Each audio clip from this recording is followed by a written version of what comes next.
Have you ever wanted to go to a foreign country? Have you ever been to a foreign country? I myself never had a desire to, but I had the opportunity to in the summer of 2017 when my high school gave us a chance to visit Europe on a 13-day trip. When the day finally came for us to leave, we got here at 8 o'clock and we went to hopped on a charter bus, went to Nashville. From Nashville, hopped on an airplane, and we went to Detroit. Now, Detroit's airport was massive. Like I've heard stories, heard things about it, but I never really expected what I saw that day. It was massive, many people, many cultures, all in one big building going to different places. It was amazing almost. We hopped on this massive airplane. We rode across the Atlantic Ocean over to Frankfurt, Germany. It was about an 8-hour trip, and the plane provided us with a meal, drinks, a pillow, and a blanket, and TVs on the back headrest so we could watch TVs while we rested and waited for our plane to arrive. When we finally landed in Frankfurt, Germany, we went straight to met our group leader, and from there she was there with us the entire time, all the way from Germany to Paris and then back to the airport. She was with us 24/7. Now Germany, since we landed there, it was the very first place we visited. Germany is full of bratwurst, sauerkraut, and beer steins. So many steins that are from this tall to the size of my hand. Now our normal Coke machines over here in Germany dispense beer, and that was wild to me.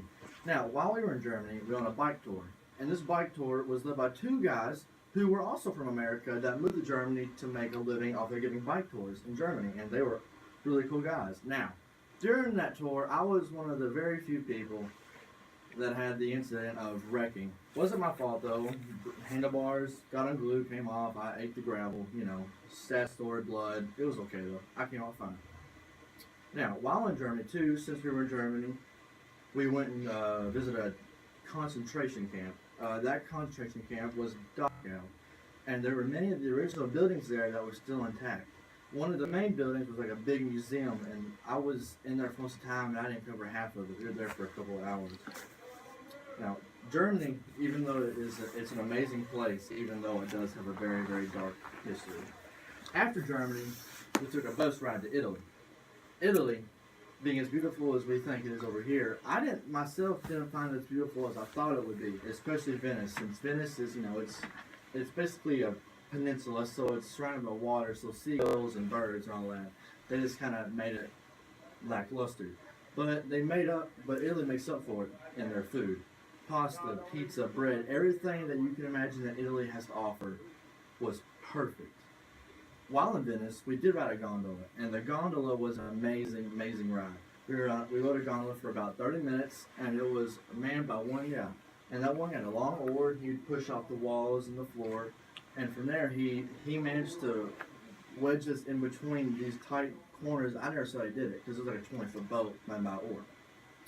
While in Venice, we went to this lake, and even though it's early summer over here, but over there it's still kind of cold. But it didn't stop us from going and joining some water and swimming while we could.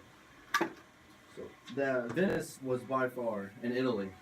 While they weren't as beautiful as I was hoping they would be, they made up for it in their food, and I can appreciate that. After that, we took a train ride from Italy all the way to Switzerland. Switzerland was crazy when it comes to weather. At the hotel, I was in shorts and a t-shirt. I packed a hoodie just in case it got cold. We went to one of the mountain peaks. We didn't go to the very top. It was like a big enclosed chairlift. We go up to halfway up and had a big viewing area, and it was windy, so I put my hoodie on. But me and a couple others went on a hiking trail, and we went all the way to one of the peaks. I have never sweated so much in my entire life while being freezing cold. I will never understand how that happens. Now, while in Switzerland, I did go and purchase a Swiss Army knife for myself and my father, because the day we came back was Father's Day. And it was late that night anyway, but I knew that I had to get my father something for Father's Day, so I thought, why not get him a legitimate Swiss Army knife from Switzerland? So, Switzerland, by far, if I could go back to Europe, I would love to go to Switzerland, and possibly if I had to, I would live there if I had a choice to. And last but not least was Paris. Paris I enjoyed so much. The Eiffel Tower, the Notre Dame, Arc de Triomphe, the Louvre. The Louvre, you go there, you go find the Mona Lisa, take a picture, look at your picture over, that's the Louvre. So I had much time, so I made a beeline for her. Notre Dame, I ain't even visited it, but I did see it. It's a beautiful, beautiful, beautiful building. Arc de Triomphe, walked around it, took pictures with it. Traffic there is insane. I couldn't drive there. Now, while in Paris, I did starve because their food rations are a whole lot, and food size are a whole lot smaller than ours in America. So, me being a bigger guy, I starved. But to conclude this speech, here I have a few quick differences that what I noticed while in Europe. Pickpocketing, while it does exist and is is normal around here, it is insane over there. We even saw somebody get pickpocketed while on the bus, and our bus driver honked at him. That was crazy. Also, you don't tip over there, which I never quite figured out. But then you learn that when you go to restaurants, they don't serve you as much as they do over here. They don't refill you. They don't give you refills. They don't check on you. They just ask for your order, take your food, and they're done with you. And you just drink and hope you drink all of it. And lastly, public bathrooms there cost money. So you gotta pay your peanut bottle. So that is just my vivid memory speech on Europe. So thank you.